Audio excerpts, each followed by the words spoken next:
दोस्तों, हमारे देश हिंदुस्तान ने, हमारे देश भारत ने 1947 में आजादी पा लेने के बाद, आजाद हो जाने के बाद भी कई देशों से अलग अलग तरह की जंगों का सामना किया है। यानी कि आजाद हो जाने के बाद भी हमारे कई देशों से कई बार जंग भी हुई है। ये जंग कभी पड़ोसी देश पाकिस्तान से थी तो कभी दूसरे साइड में बसने वाले चाइना से थी। फिलहाल दोस्तों, जंग जिससे भी लड़ी गई हो, लेकिन इंडियन हिस्ट्री में जब भी जंग या फिर वॉर का जिक्र किया जाता है तो वीर अब्दुल हमीद को जरूर याद किया जाता है। क्योंकि दोस्तों, इंडिया में होने वाली जंगों के बारे में अगर बात की जा रही हो और वीर अब्दुल हमीद का अगर नाम ना आए, ये तो बिल्कुल सी नामुमकिन सी बात है। क्योंकि वीर अब्दुल हमीद हिंदुस्तान का वो जाबाज और बहादुरी सिपाही था कि जिनकी बहादुरी के किस्से न सिर्फ छोटे छोटे बच्चों को सुनाए जाते हैं, बल्कि दोस्तों आज भी जब भी कोई जवान इंडियन आर्मी में शामिल होता है तो उसके दिल में बस एक यही ख्वाब होता है कि वो भी वीर अब्दुल हमीद की तरह ही बनकर दिखाएगा। दोस्तों, आखिर कौन थे वीर अब्दुल हमीद और वीर अब्दुल हमीद ने ऐसा क्या काम किया था कि जिसकी वजह से वो न सिर्फ आज पूरे हिंदुस्तान में मशहूर हैं, बल्कि हिंदुस्तान में रहने वाले हर एक इंसान के लिए वो एक हीरो भी हैं। तो दोस्तों, वीर अब्दुल हमीद से जुड़ी इस तरह की तमाम चीजें आज की इस वीडियो में आपको हम बताएंगे। दोस्तों, वीर अब्दुल हमीद इंडियन आर्मी के एक सिपाही थे जो 1 जुलाई 1933 को गाजीपुर डिस्ट्रिक्ट में पैदा हुए थे। इनके वालिद यानी के फादर का नाम मोहम्मद उस्मान था, जो पेशे से एक टेलर थे, यानी के कपड़े सिला करते थे। इनके घर पर इनके 4 और भाई और 2 बहनें भी थी। बताया जाता है कि दोस्तों, जब अब्दुल हमीद थोड़े से ही समझदार हुए थे तभी से ही उन्हें उनके फादर यानी मोहम्मद उस्मान की टेलरी की दुकान पर ही यानी टेलर के काम पर ही लगा दिया गया था और वो अपने वालिद की कपड़े सीने में मदद भी किया करते थे। लेकिन परेशानी ये थी कि अब्दुल हमीद का कपड़े सीने वाले काम में जर्रा बराबर भी दिल नहीं लगा करता था। वो बचपन से ही कुश्ती, लाठी और गुलेल चलाने जैसे कामों को बहुत ज्यादा पसंद किया करते थे और उनके घर वालों ने 18-19 साल की उम्र में ही उनकी शादी भी कर दी थी। अब्दुल हमीद की उम्र बढ़ते बढ़ते जब तक के दोस्तों 21 साल की हुई, तब तक वो इंडियन आर्मी में भर्ती हो चुके थे।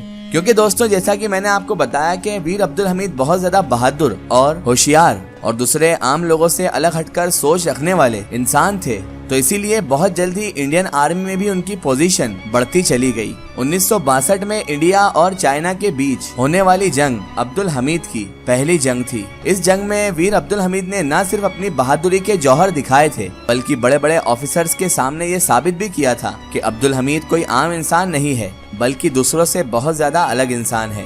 और आखिरकार दोस्तों, धीरे धीरे वो वक्त भी आ चुका था कि जो वीर अब्दुल हमीद की जिंदगी का सबसे बड़ा वक्त था, वो हादसा कि जिसने न सिर्फ पूरे हिंदुस्तान में वीर अब्दुल हमीद को हमेशा हमेशा के लिए मशहूर कर दिया, बल्कि हर एक हिंदुस्तानी की नजर में उनको एक हीरो भी बना दिया। दोस्तों, 1962 में चाइना से जंग करने के बाद हिंदुस्तान की माली हालत बहुत ज्यादा कमजोर हो चुकी थी और गरीबी पूरे हिंदुस्तान को अपने चपेट में ले चुकी थी। हमारा देश अभी इस मुश्किल वक्त को झेल ही रहा था कि 1964 में देश के प्रधानमंत्री यानी कि पंडित जवाहरलाल नेहरू की भी मौत हो गई, जिसकी वजह से अब देश की सियासी यानी कि पॉलिटिकल हालत भी बेकार होती चली गई थी।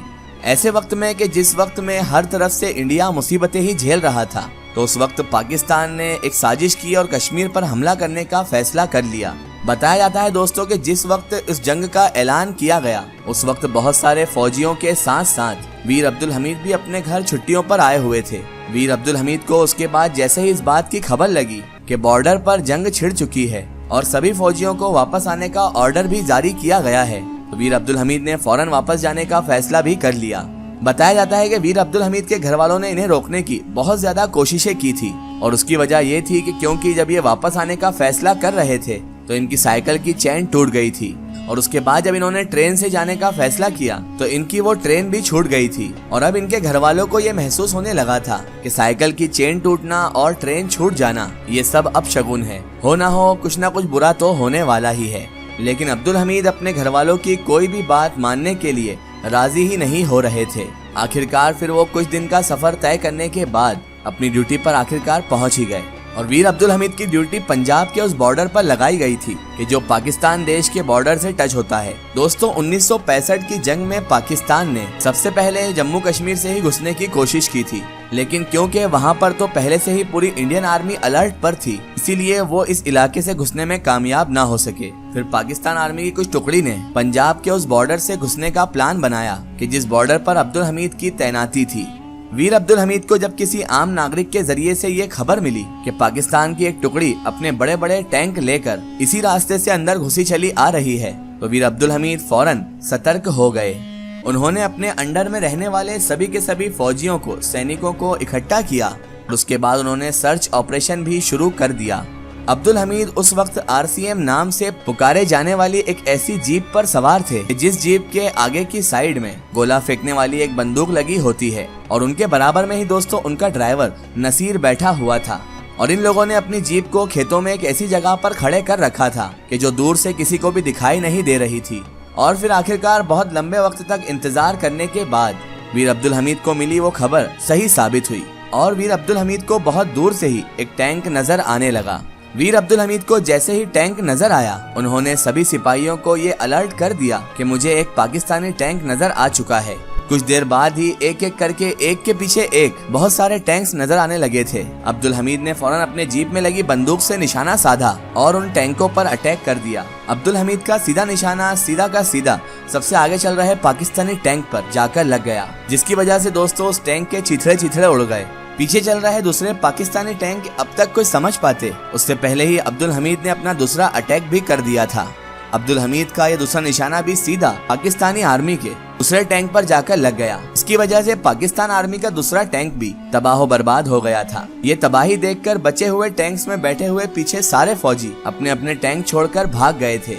और दोस्तों ये कहानी थी 8 सितंबर 1965 की। उसके बाद बारी आती है अगले दिन यानी कि 9 सितंबर की। 9 सितंबर को पाकिस्तान आर्मी ने पूरी तैयारी के साथ बड़ा जबरदस्त अटैक किया। ये अटैक इतना ज्यादा जबरदस्त था कि जिसकी उम्मीद भी नहीं की जा रही थी और इस अटैक में इंडियन आर्मी को हद से ज्यादा नुकसान उठाना पड़ा था। लेकिन इन सब के बावजूद भी वीर अब्दुल हमीद पीछे नहीं हटे थे और अब्दुल हमीद ने 9 सितंबर का दिन भी खत्म होते होते पाकिस्तान आर्मी के 2 टैंक और उड़ा दिए थे। यानी कुल मिलाकर 2 दिन में वीर अब्दुल हमीद अकेले ही 4 टैंकों को उड़ा चुके थे। दोस्तों उसके बाद वीर अब्दुल हमीद की बहादुरी के किस्से धीरे धीरे पूरे देश में मशहूर हो चुके थे। जहां एक तरफ पूरे इंडिया में उनके लिए बड़े बड़े अवार्ड्स का ऐलान किया जा रहा था, तो वहीं दूसरी तरफ पाकिस्तान आर्मी ने भी उनको अपनी मोस्ट वांटेड लिस्ट में भी डाल लिया था। यानी पाकिस्तानी आर्मी के अब सबसे बड़े दुश्मन और उनका सबसे बड़ा टारगेट वीर अब्दुल हमीद बन चुके थे।